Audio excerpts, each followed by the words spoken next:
عارف رومی رحمۃ اللہ تعالیٰ نے لکھا ہے کہ وہ جس چیز سے بندے کو محبت ہوتی ہے نا، اس کا نام خواب میں بھی لے لیا جائے تو بندہ چونک جاتا ہے۔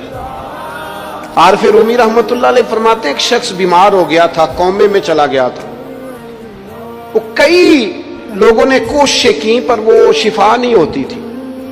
باپ اس کا بہت بڑا آدمی تھا، مالدار تھا، تو اس نے ایک بڑے طبیب کو بلایا، اس نے کہا اس کا پتہ تو کرو معاملہ کیا ہے، کیسے ٹھیک ہو سکتا ہے۔ تو وہ طبیب کہنے لگا کہ یہ نہ کسی سے محبت کرتا ہے، جس سے محبت کرتا ہے اس سے بچھڑ گیا ہے، اور اس غم میں اس کیفیت میں چلا گیا، دوائیاں شوائیاں اثر نہیں کریں گی۔ تو وہ کہنے لگا اب ہمیں تو پتہ بھی کوئی نہیں کس سے اس کا پیار ہے، کس دوست کی کس محبوب کی جدائی میں یہ پریشان ہے، تو کیسے پتہ کریں۔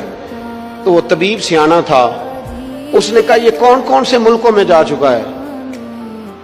اس نے ملکوں کے نام لیے تو اس طبیب نے نا اس کے کان میں ان سارے ملکوں کا ذکر کیا۔ جب وہ والا ملک آیا نا تو ہلکا سا چونکا وہ کہنے لگا اب اس ملک کے اندر جتنے شہر ہیں ان کے نام بتاؤ۔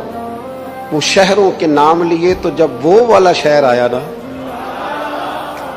تو وہ ذرا تھوڑا سا نا اور چونکا، کچھ اس نے اب ہاتھ پیر بھی ہلانے شروع کیے، کہنے لگا اب اس شہر کے اندر جتنے محلے ہیں نا ان محلوں کے نام لو۔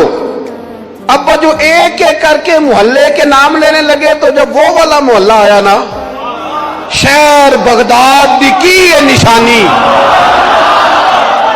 اچیاں لمیاں چیراں، شہر بغداد دے ٹکڑے منگساں تے کرساں میراں میراں۔ عارف رومی کہتے ہیں وہ جب اس محلے کا نام آیا نا تو وہ پورا چونک گیا۔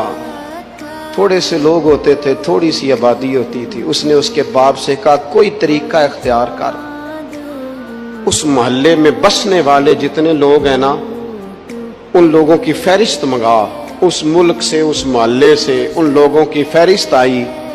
جب ایک ایک نام بولے جانے لگے اور جب نام آیا نا محبوب کا، نہ علمہ وچ پھسا سانو تو یار دی گل سنا۔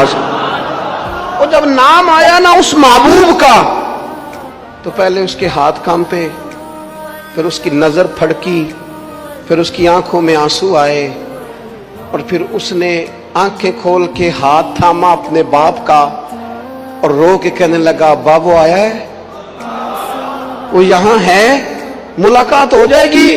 اسے سمجھ آ گئی اس کی شفا کہاں ہے۔